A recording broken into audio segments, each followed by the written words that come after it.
2026 last chance. Right guys, 2020 last chance মানে হৈছে এইটো বছৰ মোৰ last chance. যোৱা বছৰ যি হ'ল এইটো বছৰ ভাবি একো লাভ নাই guys. যোৱা বছৰ যিটো কমীয়া হৈছে যাতে পূৰ্বৰ তাতে শুই থকা খেলা কেতিয়াও হাত ধৰিব নোৱাৰে guys, মনত ৰাখিব। যোৱা বছৰ মই কাম কৰোঁতে বেছি চিন্তা কৰি থাকিলোঁ, বেছি চিন্তা কৰি নহ'ব, কামটো কৰিব লাগিব guys. সমস্যা সকলোৰে আহে, সমস্যা কাৰ নাহে, সমস্যা সকলোৰে আহে। पढ़ाई लिखाई में ध्यान लगाओ, IAS बनो और देश को संभालो। সেইটো কৰিম কিয় কৰিম নকৰিলোঁ, সেইটো মই ভুল কৰিলোঁ, যাতে এবাৰ এইটো ভুলটো নহয় গাইজ, এবাৰ শুধৰণি কৰিব লাগিব। আপোনালোকে কৰক, শুই থকা খেলে কেতিয়াও হাত ধৰিব নোৱাৰে গাইজ। হাজাৰ সমস্যা হওক কিন্তু এবাৰ মোৰ কাম কৰিমেই। সমস্যা কাৰণে সমস্যা সকলোৰে আহে। কিন্তু আপোনাৰ যে এতিয়া সমস্যা নাই কিন্তু পাছত আপোনাৰ জীৱনৰ সমস্যা আহিব, এইটো 100% গেৰেণ্টি। সেইটো আহক গাইজ, সমস্যা আহিলে আমি যুঁজিব পাৰিম, সমস্যা আমি কেনেকৈ যুঁজিব পাৰিম হয় নহয় গাইজ। কাৰণ মোৰ এবাৰ এইটো লাষ্ট চান্স, বয়স গ'লে বয়স ৰখি নাথাকে গাইজ, বয়সৰ সীমা ৰাখি নাথাকে কেতিয়াও। এইবাৰ মোৰ মেইনকৈ বয়স যাবগৈ আৰু বয়স যাবলৈ চান্স পাম নহয়, এইবাৰ মোৰ এইটো last chance, 2026 last chance guys, এইবাৰে লাষ্ট। আপোনাৰ বয়স আছে, যদি এবছৰ দুবছৰ আপোনাৰ বয়স আছে, যদি পষ্ট ল'লে আপোনাৰ ৰৈ থাকিলে কি হ'ব, এইটো এবাৰ ভাবি লওক, নিজকে এইটো প্ৰশ্ন কৰক গাইজ, প্ৰশ্ন কৰক। এতিয়া মেইনকৈ সন্মুখত দি আছে এইটো ফ'কাছ কৰিব লাগিব গাইজ, পাছত কি আছে এইটো চাই লাভ নাই।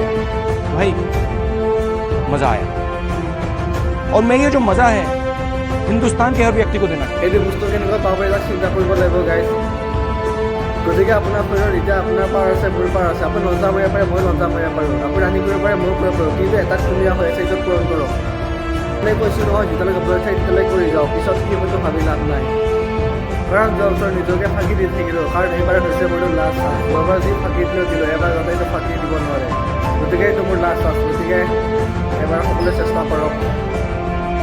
মোৰ ঘৰৰ অৱস্থা বেয়া, মোৰ মা দেউতাৰ বেমাৰ, এইবিলাক ভাবি থাকে নহ'ব গাইজ। সেইকাৰণে আপুনি সোনকালে কিবা এটা কৰক, কাৰণ এবাৰ এইটো মোৰ লাষ্ট চান্স। মা দেউতাই ভাবি আছে কেতিয়া ল'ৰাই তোৰ চাকৰি পাব, কেতিয়া কাম কৰিব নাপাম, কেতিয়া আৰাম পাম, ভাবি আছে গাইজ। গতিকে এবাৰ লাষ্ট চান্স সেইটো পূৰণ কৰক। কাৰণ মায়ে মোৰ 9 মাহ গোবৰ ৰাখিছে আৰু দেউতাই খুৱাই খুৱাই ডাঙৰ দীঘল কৰিছে, যাতে এবাৰ সেইবোৰ সকলো পূৰ কৰিব লাগিব গাইজ। শুই থাকিব নালাগে, সেইখিনি শুই থকাই খেলে হাঁহ কেতিয়াও ধৰিব নাই, এইটো সঁচা কথা গাইজ। এটা কথা মন ৰাখিব গাইজ, ভাল বস্তু ইমান সহজে নাপায়, ভাল বস্তু ইমান সহজে নাপায় কাৰণে বহুত কষ্ট কৰিবলগীয়া হয়। এটা কথা গাইজ, কষ্টটো সুখ শান্তি বুলি আমি কাম কৰি যাব লাগিব, তেতিয়াই আমি সফলতা লাভ কৰিব পাৰিম, নহ'লে আমি লাভ কৰিব কেতিয়াও নোৱাৰিম। আনে যি কয়তো বাদ দিয়ক গাইজ, আপোনাৰ কামটো নিজে কৰি যাই থাকক, আনে যি কয়তো বাদ দিয়ক।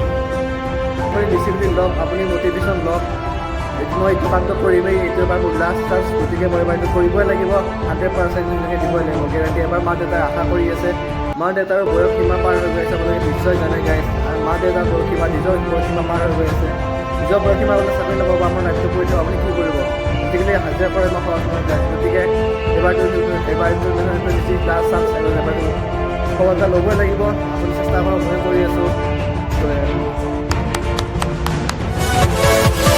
Yeah.